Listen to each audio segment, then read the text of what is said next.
Hey everyone, this is your Shruti ma'am. Welcome to our channel One Stop Neat. और I hope आप सब live classes daily basis पर attend कर रहे हैं, फिजिक्स की भी, बायोलॉजी की भी और केमिस्ट्री की भी, मेरे चैनल पर ही, क्योंकि हम बहुत सारे इंपॉर्टेंट टॉपिक्स के रिविजन्स डिटेल्ड में टॉपिक्स पढ़ रहे हैं और वन शॉट सेशंस ऑलरेडी शुरू हो गए हैं फिजिक्स और केमिस्ट्री में। मैं आपको एक बार याद दिला देती हूँ, 5 बजे डेली लाइव क्लास होती है फिजिक्स की, 7 PM पर बायोलॉजी की और 8 PM पर केमिस्ट्री की लाइव क्लास होती है। तो अभी तक चैनल को सब्सक्राइब नहीं किया है, सब्सक्राइब करो जरूर से, सारे अपकमिंग सेशंस के रिमाइंडर सेट करो, बेल आइकन प्रेस कर दो सो दैट आपको टाइम पर नोटिफिकेशंस मिलते रहे लाइव सेशंस के। और आज का सेशन जरूर लाइव करो और कमेंट में अभी लिख दो कि आप नीट का एग्जाम क्लियर करना चाहते हो and yes I can do it. आज जो मैं आपके साथ डिस्कस करने वाली हूँ वो है बायोलॉजी को रिवाइज करने का सबसे सबसे सबसे फास्टेस्ट मेथड। भाई अभी तो एग्जाम में बहुत टाइम है 2023 में, फिर आपको लग रहा होगा कि मैं बायोलॉजी रिवीजन की बात क्यों कर रही हूँ, क्योंकि लग तो रहा है कि अभी 5-6 महीने हैं, लेकिन आपने जो भी चीजें बायोलॉजी में अभी तक पढ़ी हैं, आप एक प्रॉब्लम जरूर फेस कर रहे होगे और वो है पुराने सारे टॉपिक्स, पुराने चैप्टर्स जो मे भी आपको पढ़े हुए 2 महीने हो गए, उसको भूलने का। तो बायोलॉजी एक ऐसा सब्जेक्ट है जहां पर हम बहुत सारी चीजें पढ़ते जाते हैं, एनसीईआरटी रीड करते जाते हैं, समझते जाते हैं और फिर वो भूलते भी जाते हैं उतनी ही तेजी से। तो जितनी जल्दी जल्दी आप टॉपिक्स कवर करते हो, उतनी जल्दी जल्दी उन्हीं टॉपिक्स को भूल भी जाते हो। अब इसके लिए क्या जरूरी है? अगर आपके साथ भी ऐसा हो रहा है कि आपने 2 महीने पहले एनिमल किंगडम पढ़ा और अब आपको उसके एग्जाम्पल्स नहीं याद है, तो क्या करना है? इसके लिए आपको ऐसे मेथड्स अपनाने हैं जिससे आप बार बार उन चैप्टर्स को जिसमें आप चीजें भूल रहे हो क्विकली रिवाइज कर सको। यानी कि आज मैं आपको वो स्ट्रैटेजी बताऊंगी जिससे आप बायोलॉजी का एक चैप्टर सिर्फ 15 मिनट्स में रिवाइज कर सकते हो। आपको विश्वास नहीं होगा, लेकिन बहुत सारे बच्चे मेरे साथ इस मेथड के वजह से रिवीजन कर करके नीट में 355 और 360 जैसे मार्क्स स्कोर कर चुके हैं आउट ऑफ 360 इन बायोलॉजी, है ना? अब क्या करना है? आई होप सब के सब इस टाइम पर एनसीईआरटी पढ़ रहे होगे या लास्ट 3 महीने, 6 महीने, 1 साल से एनसीईआरटी तो पढ़ रहे होगे।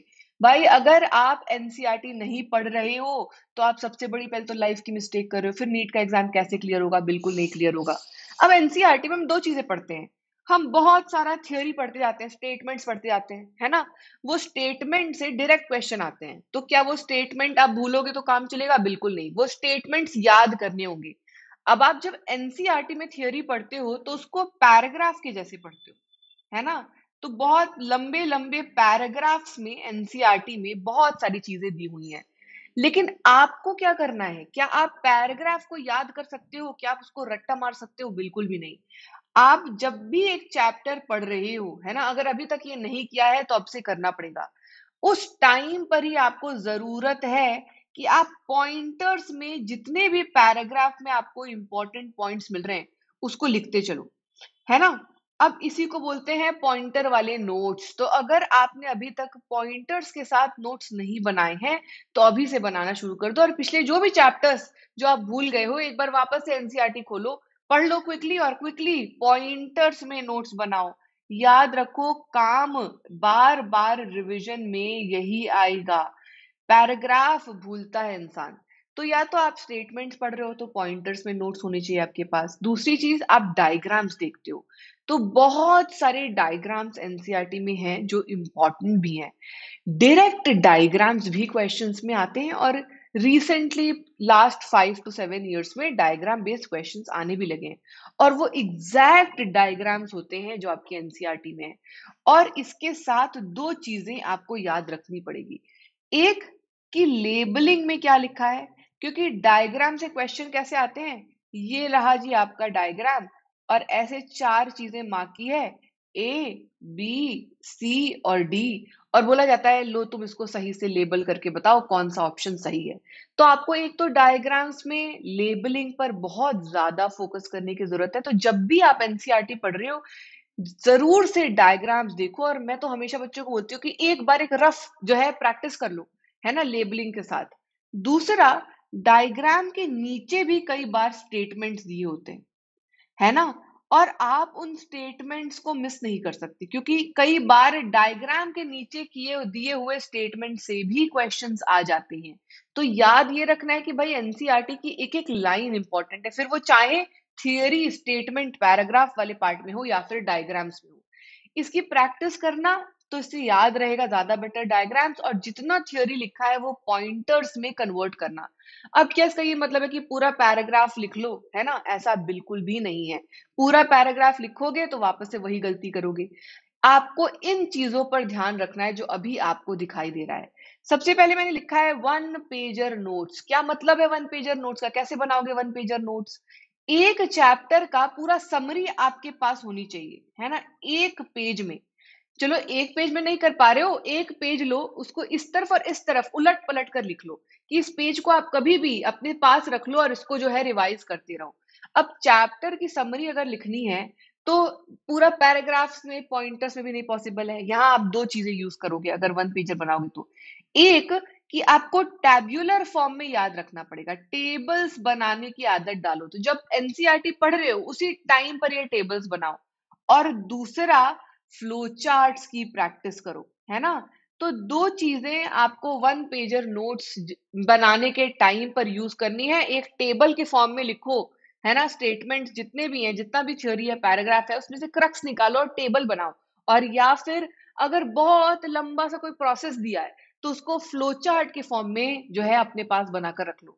ऐसे वन पेजर नोट्स से ज्यादा कुछ भी काम नहीं आता रिवीजन में, ये बात मान लो। मैं अपनी क्लासेस में हमेशा जहां पर भी रिक्वायर्ड होता है बच्चों से चैप्टर का वन पेजर नोट्स बनाती हूँ। चलो मान लो कोई चैप्टर तुमने बहुत बार एनसीईआरटी में ऑलरेडी पढ़ लिया है, अब इससे ज्यादा पढ़ने की जरूरत नहीं है पूरी एनसीईआरटी, तो क्या करोगे? कई बार ये होता है कि एनसीईआरटी का कोई चैप्टर है जिसका एक पर्टिकुलर टॉपिक हम बार बार भूलते हैं, है ना? तो अब आप पूरा चैप्टर नहीं भूल रहे हो, पूरा चैप्टर आपको ऑलमोस्ट याद है, 90% याद है, इसका सिर्फ 10% आप बार बार भूल रहे हो। अब इस 10% को कैसे यूज कवर करोगे? इस 10% के लिए आपको फ्लैश कार्ड्स बना लेनी चाहिए। ठीक है? जैसे कि मान लो मुझे एनिमल किंगडम मैंने पढ़ा। एनिमल किंगडम में 2-3 ऐसे फाइलम है जिसका एग्जाम्पल नहीं याद हो रहा है ना? तो मान लो कि मुझे आर्थ्रोपोडा का एग्जाम्पल नहीं याद हो रहा है। मैं क्या करूंगी? बार-बार अब पूरी एनसीईआरटी नहीं पढ़ने की कोशिश करूंगी, ना ही मैं पूरी एनसीईआरटी की बुक पलटूंगी। मैं सिर्फ आर्थ्रोपोडा के एग्जाम्पल्स एक छोटे से पेपर में लिखकर रख लूंगा और ये मेरा फ्लैश कार्ड बन गया। ये और कुछ नहीं, इसी को फ्लैश कार्ड बोलते हैं भाई, और ये खुद से बना सकते हो आप, है ना? तो एक पर्टिकुलर टॉपिक अगर आप भूल रहे हो किसी भी चैप्टर में, उसका फ्लैश कार्ड बनाओ। मॉर्फोलॉजी में एग्जाम्पल भूल रहे हो, फ्लैश कार्ड बनाओ। एनाटॉमी में भूल रहे हो आप चीजें, नाम भूल रहे हो, फ्लैश कार्ड बनाओ। ये सारी चीजें अगर आप अभी से रिवीजन के लिए बनाकर और बार बार रिवाइज करते रहोगे तो ही आप बायोलॉजी में 360 टारगेट कर सकते हो। नहीं तो जब तक आप एग्जाम देने के लिए बैठोगे तब तक आप बहुत सारी चीजें भूल गए होगे। अब रिवीजन की बात कर रहे हैं तो एक लास्ट और चीज सुन लो, कि अगर आप मेरे साथ नीट 2023 के लिए प्रिपेयर करना चाहते हो और आप कंप्लीट क्लास 11th और 12th पूरा बेसिक से, है ना, कंप्लीट सिलेबस रिवाइज करना चाहते हो, फिजिक्स, केमिस्ट्री और बायोलॉजी तीनों सब्जेक्ट में, with live classes on zoom, proper practice जहां पर आप वीकली टेस्ट दे रहे होगे, मंडे टू सैटरडे क्लासेस और वीकली टेस्ट, और टीचर के साथ इंटरैक्शन के साथ, प्रॉपर पर्सनल मेंटरशिप के साथ, तो आप विजय बैच में अभी भी एनरोल कर सकते हो। कुछ सीट्स हैं। 145 डेज का कोर्स है जो कि 1 दिसंबर से शुरू हो रहा है, एक हफ्ता और रह गया है कोर्स स्टार्ट होने में। 3999 पूरा प्राइस है कोर्स का, जिसमें आपको फिजिक्स, केमिस्ट्री और बायोलॉजी तीनों सब्जेक्ट्स का कवरेज मिलेगा। लिमिटेड स्टूडेंट बैच होगा जहां पर पर्सनली टीचर आपको मेंटर कर रहा होगा, इस बात को ध्यान रखना। और लास्ट 5-6 मंथ्स में ये पर्सनल मेंटरशिप बहुत ज्यादा इंपॉर्टेंट रोल प्ले करती है।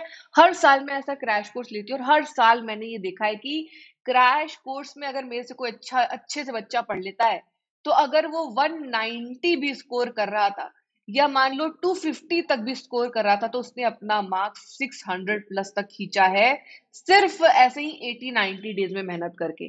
कैसे एनरोल करना है, कैसे आपको बैच की सारी डिटेल्स लेनी है, कैसे आपको टीम से बात करनी है, यहाँ पर व्हाट्सएप का नंबर दिया है 6364321414। इस नंबर पर आप मैसेज कर सकते हो, व्हाट्सएप पर कॉल कर सकते हो। इस नंबर पे टीम आपको सारी बैच से रिलेटेड डिटेल्स देगी और कैसे एनरोल करना है वो भी बताएगी। याद रखना, अभी से अगर आपने सिलेबस को रिवाइज करना नहीं शुरू किया और आप सोच रहे हो कि आप 1 महीने पहले रिवाइज करके नीट का एग्जाम पूरी तरीके से प्रिपेयर्ड होगे और क्लियर कर लोगे, तो ये बहुत बहुत बहुत मुश्किल होता है, सबके बस की बात नहीं होती है। अभी से ही सही टाइम है वापस से ट्रैक पर आने का और प्रॉपर रिवीजन स्टार्ट करने का। आई होप आज के सेशन से आपको बहुत सारी क्लैरिटी मिली होगी, कैसे आपको बायोलॉजी रिवाइज करना है वो समझ आएगा। तो जरूर से आज के सेशन को लाइक करो, do like, share it with your friends and subscribe to the channel अगर अभी तक नहीं किया है तो। और मैं फिर से बोलूंगी, अभी तक अगर आपने कमेंट में आई कैन डू इट नहीं लिखा है तो अभी लिख दो that yes I can do it. और मैं ऐसे ही वीडियोस आपके लिए जरूर बनाती रहूंगी वीकली बेसिस पर। Thank you so much for watching this video. See you again, till then take care, bye bye.